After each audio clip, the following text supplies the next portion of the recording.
Robin Roberts broke down in tears, and you won't believe what made her cry. It wasn't just a memory or a moment. It was something deep, something powerful, something that connected her to a part of history many people don't even talk about. Her pain wasn't just about losing a father. It was about honoring a legacy that the world tried to ignore. She sat down for a new interview, and as she spoke about her father, Colonel Lawrence E. Roberts, her voice began to shake. And this is where it gets interesting because her father wasn't just anyone. He was a member of the Tuskegee Airmen, the first Black military pilots in the United States Army Air Corps. A title with glory, yes, but behind that title was a dark truth. These men weren't welcomed as heroes back then. They were called the Negro Experiment. But here is the shocking part. They were never meant to succeed. Robin shared her heart as she remembered the lessons her father taught her. When fear knocks, let faith answer the door, he used to say. That hit her harder now than ever. Her father had gone to Alabama when he was just 19 years old, trained to be a pilot at a time when the system itself didn't want young Black men to fly, to succeed, or even to be seen.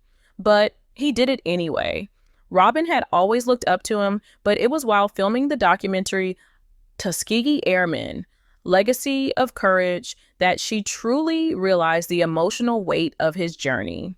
She sat there holding a letter that her father had written to his children. The words were bold and proud, yet filled with pain that only someone who lived through that time could understand. The letter started with a statement that stopped her voice. We were men of valor and courage, ready and able for combat. These weren't just poetic words, they were truth wrapped in pain. Her father had never accepted the idea that they were an experiment.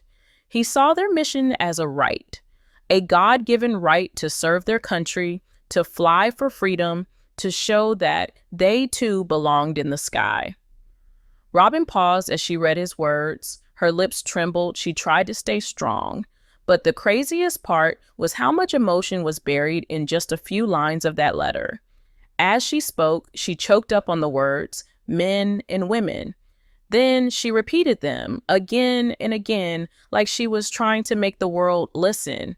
Men and women, a reminder that this wasn't just about the pilots. This was about everyone who stood in that fight. The ones who fixed the planes, the ones who mapped the skies, the ones who risked everything without ever being truly recognized.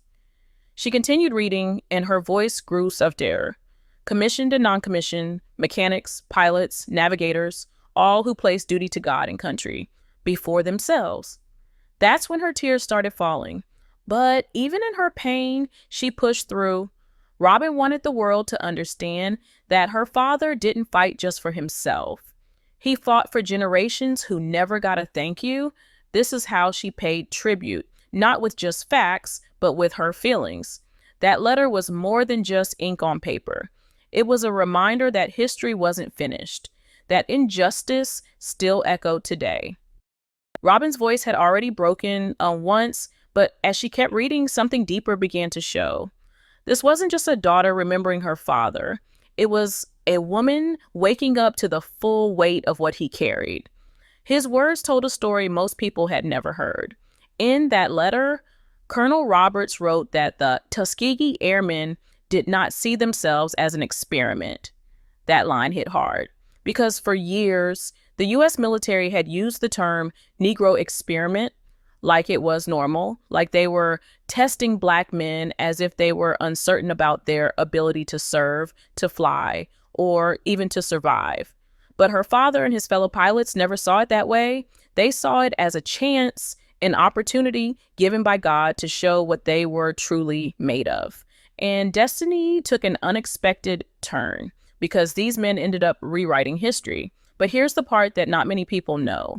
Those pilots were trained under brutal conditions. They were given older planes, fewer resources, and were watched more closely than any white soldiers.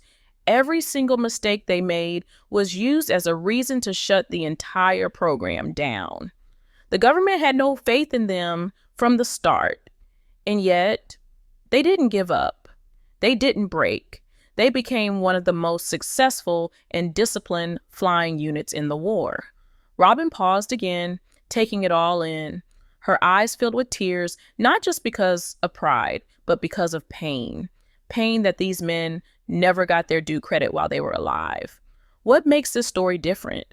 It's not just about racism, it's about how these men still chose love, honor, and faith when the world gave them hate, humiliation, and rejection. And this is where it gets interesting. Robin shared how her father never once let bitterness grow inside him. Even after returning home from war, where he fought with courage and skill, he was treated like he was invisible. While white soldiers got parades and medals, Tuskegee Airmen got silence. Some were even denied jobs. Some couldn't get loans. And yet, Colonel Roberts still raised his children with dignity, discipline, and kindness. Robin remembered how he used to wake her up at 5 a.m. just to say, "Let's go make the world better today." That was the kind of man he was. But here is the shocking part. She didn't fully understand the depth of his strength until now, until reading his letter in front of cameras, until she realized that every calm word he ever said was built on years of holding back storms. She went on to say that the legacy of the Tuskegee Airmen was not just theirs, it was ours. A part of American history that was often skipped over in textbooks. And now, through this documentary, Robin was determined to bring it back to light. She wasn't just doing this as a journalist, she was doing it as a daughter who had finally seen the full picture. As someone who knew that if her father and his brothers in arms had failed, America would have used that failure to block Black men from ever stepping into fighter jets again. But they didn't fail. They flew, they fought, they proved the world wrong. Robin had always known her father was strong, but now she realized he was also part of something much bigger, a fight that never truly ended. As the documentary explored more of the Tuskegee legacy, another side of the story came forward. It wasn't just about war or even racism, it was about silence. A deep historical silence that lasted for decades. You won't believe how much was hidden. These airmen didn't just serve their country. They did so while knowing that their own government was waiting for them to fail. That's not a theory, that's fact. Declassified reports later showed that officials never wanted the Tuskegee program to succeed. They were counting on it to collapse, so they could prove that Black men weren't fit to fly. But this is how history plays its cruel games. When these men performed better than expected, when their success became undeniable, the same system that doubted them began to erase them quietly. Their stories were buried. Their photos were left out of museums. Their names weren't taught in schools. And that's what made Robin's breakdown so powerful. She wasn't just feeling for her father. She was realizing how deeply America had failed him. Her tears weren't just personal. They were historical, generational. These men had to carry the weight of proving their worth while flying through enemy skies, while dodging bullets both abroad and at home. And even after all that, they returned to a country that still saw them as less. Robin's father wrote in his letter, "To them, I owe a tremendous debt of gratitude." He was talking about the other airmen, his brothers, his sisters, the mechanics, the engineers, the people behind the scenes who made sure every plane left the ground safely. But the craziest part was that he still spoke with love, with unity. He didn't speak with anger, even though he had every reason to. Robin read those lines with tears running down her face. Her voice cracked again, but she kept going. She had to. Because telling this story wasn't just healing, it was justice, even if it came decades late. And here's something else that shocked everyone watching. During the filming, Robin revealed a memory that she had kept private for years. One day, when she was little, she asked her father why he never wore his uniform in public. He looked at her and simply said, "Because not everyone will see the honor I feel when I wear it." That answer stayed with her. But now it made complete sense. Her father had survived war, discrimination, and silence, but he had also protected his family from that pain. He carried it quietly so his children could grow up with hope. Destiny took an unexpected turn, and now Robin was using her voice to give his story and the story of so many others the spotlight they were long denied. Robin closed the letter with a heavy breath, as if every word had lived in her heart for years, waiting to be spoken.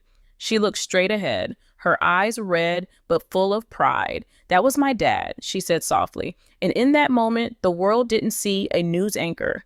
They saw a daughter, a witness, and a storyteller all in one. She had carried her father's words with grace, but now she carried his mission too. What makes this story different? It's not just about remembering the past, it's about correcting it. Because for too long, the legacy of the Tuskegee Airmen was treated like a footnote. But Robin made sure it would never be ignored again. The documentary Tuskegee Airmen Legacy of Courage aired on the History Channel, and as expected, it stirred emotions across the country. People cried, veterans called in. Some even admitted they had never heard the full story before. But here is the shocking part. Even with all the praise and recognition the documentary received, Robin knew there was still more work to do. More stories like her father's, still buried. More unsung heroes who never got a chance to speak. The pain of being erased from history doesn't go away overnight. It stays in families, in communities, in children who grow up not knowing how much strength runs in their blood. Robin ended her message not with sadness, but with gratitude. She thanked her father, not just for being a pilot, but for being a man of faith and principle, a man who chose inclusion over division. She remembered how he always emphasized men and women, how he respected everyone who served, no matter their rank, no matter their background. That was the Tuskegee spirit. And now, through her voice, that spirit was alive again. It was no longer hidden in dusty files or forgotten letters. It was loud, it was proud, and it demanded attention. And this is where it gets interesting for the future. Robin's emotional tribute sparked a national conversation. People started asking why stories like this were missing from school books, why Black heroes had to wait decades for recognition, why their courage was tested not just by war, but by their own country. And slowly, things began to shift. Museums updated exhibits. Students started researching the Tuskegee Airmen. And most importantly, young Black boys and girls looked at the skies with new eyes. They now knew they came from a line of warriors who flew when no one believed they could. So what started with tears ended with truth. And truth, no matter how delayed, always has power. Robin Roberts didn't just tell her father's story. She reopened a chapter of American history and forced the world to read it again, this time with eyes wide open. And if you've made it this far, remember this: legacy is not what we leave behind, it's what we choose to lift up. And Robin chose to lift her father's name higher than ever before.